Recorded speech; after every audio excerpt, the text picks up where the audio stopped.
Good morning and welcome again. Well, Fairbanks, hey, we made it, finally. Only took us 2 days from Denali National Park. With lucked out yesterday, had two guys, one that gave me a lift to Ninada, and one there after I'd had a yak with him, Buster. Thank you, Buster, for the lift and all that, and for good conversation. And with his fantastic set of friends at the Chevron gas station. It was great to meet some local people again and have a chat with them. I was there for probably about an hour and stuff, just yakking to them and stuff. Yeah, I have just got up. It's oh yeah, there's no part to this. This is just Friday the 10th of October 2014. Yeah, we are in Fairbanks, as I said.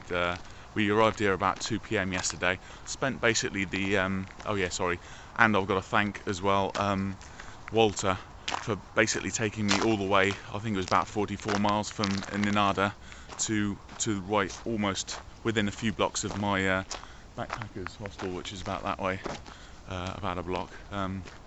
Lovely little place. So yeah, Walter, fantastic to meet you. Really interesting guy. Loved your dog. And it was an interesting journey. As far as hitchhiking goes, though, it's a last resort. In my 20 years of travel, I've only actually that's the first time the last 2 days is the only time I've ever attempted it and wanted to attempt it really. But again, that was through lack of planning. No bus service, no service whatsoever up that George Parks Road at this time of year. Yeah, most of the cars. Why I wasn't being picked up the day before is I was in a place that was too remote. If you're in the middle down the highway or something, there's really very little chance of you being picked up at all. I mean, and I am clean shaven today, so I sort of look sort of respectable, but obviously they're, you know, psychos, you know, they shave as well, so you know, I don't, you know, from the you know, driver's point of view, I can totally see why they wouldn't pick me up and all that. But anyway, back to it. Yeah, if you have to resort to hitchhiking, do it from a gas station, or even better, get talking to a person inside the gas station whilst you're having a cup of coffee with them. Just so that, you know, it's amazing.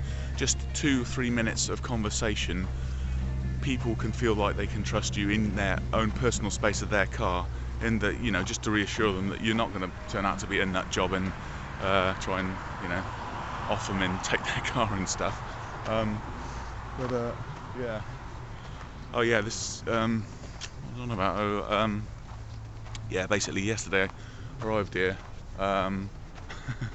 and basically was walking just round, and I just did a big circle, sort of round, a massive circle around town. Can't have been more than 4 miles. And I actually, it turned out I was basically sort of following the main sort of bus route that goes around town here. Yeah, not a fantastically interesting city, but you know, scratch on the surface of any place and you'll find something that you want to do. And right at the end of yesterday, I found something that I want to do. It's nothing that any tourist would probably be into, although, you know. But basically, I don't know if you can see over there. That's Morgan. We've just come down. This is Mac Avenue or Mac Street. It parallels College Avenue, College Road. Sorry. And just down there, a few hundred meters, is College Road. No, said that already. It is early. I haven't even had a cup of coffee yet. There is the fishing and game department have an indoor rifle range up there and pistol range. So unfortunately, you can't just turn up and borrow a gun and just blow off a few rounds. You've got to actually have somebody with a licensed firearm, you know, to actually go there with. So the gentleman behind the desk has actually given me a number of a local guy here that I actually can give a call out, and he can, excuse me a minute, It's not cold today. That's not my excuse. It's just my arm's knackered. And he's actually. I'm going to give him a ring later on, and hopefully he can fit me in. I can hire him for an hour or so, and then I can go and buy a box of rounds. Basically, that place will set you back $55. I think that's 55 rounds will be enough fun.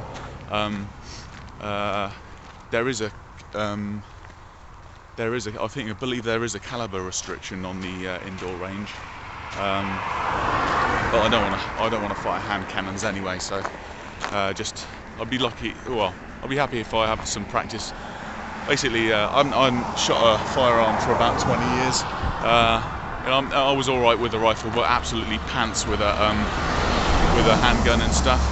And by the handgun, I mean like pistol and revolver or a semi-automatic or whatever you call it. So I'm going to try and see if I can either get a 38 caliber or 45 Colt, something like that, or even a 9mm Beretta Browning type thing, and have a go on one of those and see if I can improve. But anyway, that's later. We're trying to save a little bit of money because that's going to set me back. I don't know how much the guy's hourly rate will be, but I don't expect he'll be cheap, sort of thing. So we're looking at a hole and probably $100 for that little bit of playtime. Right now I'm off to breakfast, obviously. After that, there's a visitor centre that I want to go to actually find out about my onward travel to. Hopefully, I want to go for an afternoon at Chena Hot Springs, and it doesn't look that far away, but might be a bit of a ball ache again to get to. Hopefully not, though. And obviously after that, there's not a lot more I can. Well, there's loads obviously I want to do in Alaska, but not a lot I can do this time of year. Not without dying, anyway. And since we've survived Denali and hitchhiking up here, I don't want to push my luck too much. Yeah, this is Fairbanks. Obviously, there's bigger buildings than this here, but to be honest, they're not that attractive to look at. So, but it's it's more than more than a transport hub. This town, it's worth a visit, especially in summer. Where you can do kayaking, canoeing, and a lot of, obviously loads more hikes around town again. It is flatter here, obviously, we're not in the mountains. There is hills by us, and I make a guess that there is wildlife that could be, possibly a little bit dangerous around town. But, obviously we talked in great length about that, so you don't want to hear any more of that. Yeah, that's... I'll tell you a bit more when I know what actually I'm doing for the next 2 days. I'm only going to plan to basically spend another day and a half here in town, and then I'm hoping to get some onward transport to Dawson City. Yeah, Dawson City is probably the last whistle stop tour on this fantastic journey, and then we've got to make it the other 4,000 miles back to Vermont. I don't think there's going to be any cheap way of doing that. I'm definitely not going to hitchhike across Canada. That would be a big no-no, and it would probably take me a couple of months with my luck. So yeah, I don't really want to fly. Greyhounds, it's a good way, cheaper way to travel, but yeah, 5 days on a Greyhound. I've done 2.5 days on a Greyhound. To be honest, that was enough. I'm looking at hopefully at Amtrak or something, the Canadian Pacific Railroad. Hopefully they've got some sort of deal on, or I can get on one stop and get off right at the other end. I'm gonna maybe do some research on the net later on. Yeah, I know. Rob on the computer. Look out. Obviously not with the firearm in my hand, because the computer might get it. Anyway, I'll just say toodaloo for now. I'll see you in a little bit, I think.